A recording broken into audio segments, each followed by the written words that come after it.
ஒரு கார்த்திகை மாத கருக்கிருட்டு.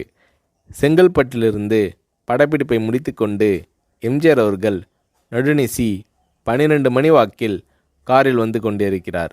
கண் விழித்தவாறே தனது காரில் எம்ஜிஆர் அவர்கள் வந்து கொண்டிருந்த பொழுது வழியில் போலீஸ் உடையில் நின்ற ஒருவரை பார்க்கிறார். எம்ஜிஆர் அவர்களின் கார் அவரை கடந்து செல்கின்ற போது எம்ஜிஆர் அவர்களின் நெஞ்சில் பொறி தட்டுகிறது. ஆள் நடமாட்டமே இல்லாத இந்த அர்த்த ராத்திரியில் அந்த போலீஸ்காரர் பஸ்ஸுக்காக காத்து நிற்கிறார் என்பதை எம்ஜிஆர் அவர்கள் புரிந்து கொள்கிறார். உடனே தனது டிரைவரிடம் காரை நிறுத்த சொல்கிறார் எம்ஜிஆர்.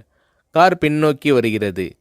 போலீஸ்காரரின் அருகில் காரை நிறுத்தி கதவை திறந்து ஏறுங்கள், எங்கே போக வேண்டும் என்கிறார் எம்ஜிஆர். பரவாயில்லை, நான் பஸ்ஸிலே வந்து விடுகிறேன் என்கிறார் அந்த போலீஸ்காரர். நேரமாகிவிட்டது, இனி இந்த ரூட்டில் பஸ் கிடையாது, ஏறிக்கொள்ளுங்கள் என்று எம்ஜிஆர் அவர்கள் வலுக்கட்டாயம் செய்ய போலீஸ்காரர் வேண்டா வெறுப்பாக ஏறுகிறார். காரின் உள்ளே லைட் போட்டு சாப்பிட்டீங்களா என்று கேட்டுக்கொண்டே தனது சீட்டுக்கு பின்னால் இருந்த பிஸ்கெட் பழங்களை எடுத்து கொடுக்கிறார் எம்ஜிஆர். இப்படி ஓசியில் பயணம் செய்வதே எனக்கு உடன்பாடில்லை. இன்னும் நீங்கள் உண்ண சொல்லி வேறு என்னை இழிவுபடுத்தாதீர்கள் என்று போலீஸ்காரர் மறுக்கிறார். எம்ஜிஆர் அவர்கள் பூரிக்கிறார். இருப்பவனிலிருந்து இல்லாதவன் வரை படித்து பதவியில் இருக்கும் எத்தனையோ பேர் எனக்கு அது வேண்டும் இது வேண்டும் என்று எம்ஜிஆர் அவர்களிடம் வேண்டியதை பெற்று செல்கிறார்கள். ஆனால் சாதாரண பொறுப்பில் இருக்கும் இந்த போலீஸ்காரரின் நேர்மை எம்ஜிஆர் அவர்களை மெய்சிலிர்க்க வைத்துவிட்டது. எம்ஜிஆர் அவர்களின் கார் கத தூரத்தில் வந்து கொண்டிருந்தாலும் காரின் நிறத்தையும் ஒளியையும் மனம் கமலும் ஓடிக்கான் வாசனையையும் வைத்து இது எம்ஜிஆர் அவர்களின் கார் என்றும் கார் சென்ற தடத்தை தொட்டு வணங்குகின்ற அளவுக்கு புகழுடன் திகழ்ந்த நேரம் அது. அரை மணி நேரம் கார் சென்று கொண்டிருக்கிறது.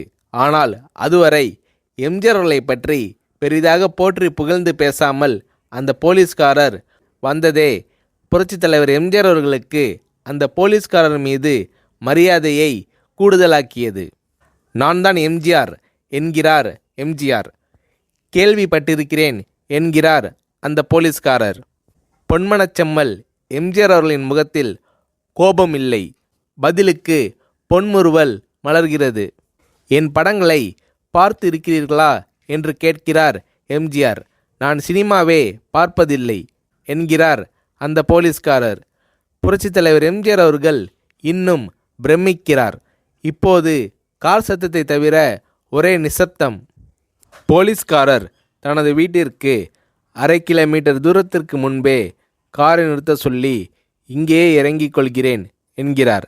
ஏன், நீங்கள் குறிப்பிட்ட அந்த விலாசம் இன்னும் 1/2 கிலோமீட்டர் தூரம் இருக்கிறதே என்கிறார் எம்ஜிஆர்.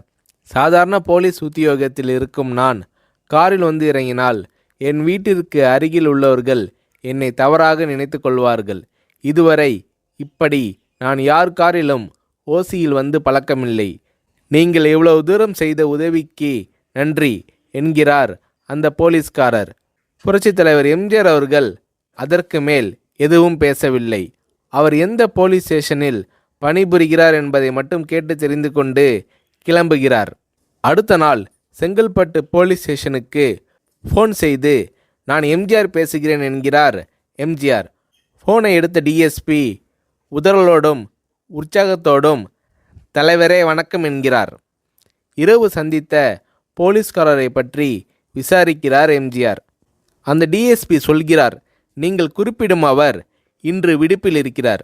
அவர் கையூட்டு வாங்காதவர், கடமை தவறாதவர், காவல்துறையின் நேர்மைக்கு இவரே இலக்கணம். வெற்றிலை பாக்கு, பீடி, சிகரெட் போன்ற போதை வஸ்துக்கள், நாடகம், சினிமா போன்ற பொழுதுபோக்கு அம்சங்களையெல்லாம் இவர் அறியாதவர். கல்யாண வயதில் உள்ள 3 பெண்களையும் கரை சேர்க்க முடியாமல் கஷ்டத்தில் இருக்கிறார் என்கின்ற விபரம் டிஎஸ்பியால் எம்ஜிஆர் அவர்களுக்கு சொல்லப்படுகிறது. அவரை நாளை என் தோட்டத்திற்கு வர சொல்லுங்கள் என்கிறார் எம்ஜிஆர்.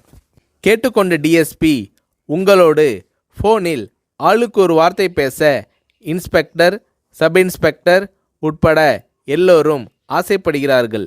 ஃபோனை அவர்களிடம் கொடுக்கலாமா என்கிறார். எம்ஜிஆர் அவர்கள் கொடுங்கள் என்கிறார். பேசுகிறார். அந்த போலீஸ் ஸ்டேஷனே புண்ணியம் பெற்றதாக மகிழ்ச்சி அடைகிறார்கள் அந்த போலீஸ்காரர்கள்.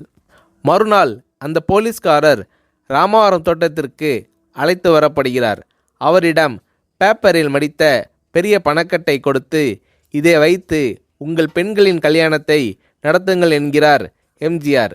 போலீஸ்காரர் மறுக்கிறார். நான் ஏதாவது உங்களிடம் காரியமாற்ற சொல்லி அதற்காக கொடுத்தால் அது தவறு. என்னால் ஆக வேண்டியது உங்களுக்கும், உங்களால் ஆக வேண்டியது எனக்கும் எதுவும் இல்லை. நான் உங்கள் கூட பிறந்த ஒரு சகோதரனாக நினைத்து கொடுக்கிறேன், பெற்றுக்கொள்ளுங்கள் என்று சொன்ன பிறகு கேட்டும் கூட கிள்ளி கொடுக்காத கனவான்கள் வாழும் இந்த உலகில் ரோட்டில் நின்றவனை அழைத்து சென்று அள்ளி கொடுத்த எம்ஜிஆர் அவர்களின் கருணையில் நெகிழ்ந்து போய் பெற்றுக்கொள்கிறார் அந்த போலீஸ்காரர். பிறகு ஒரு தேதியில் புரட்சித் தலைவர் எம்ஜிஆர் அவர்களே சென்று அந்த போலீஸ்காரரின் 3 பெண்களின் திருமணத்தையும் நடத்தி வைத்து வாழ்த்தி இருக்கிறார்.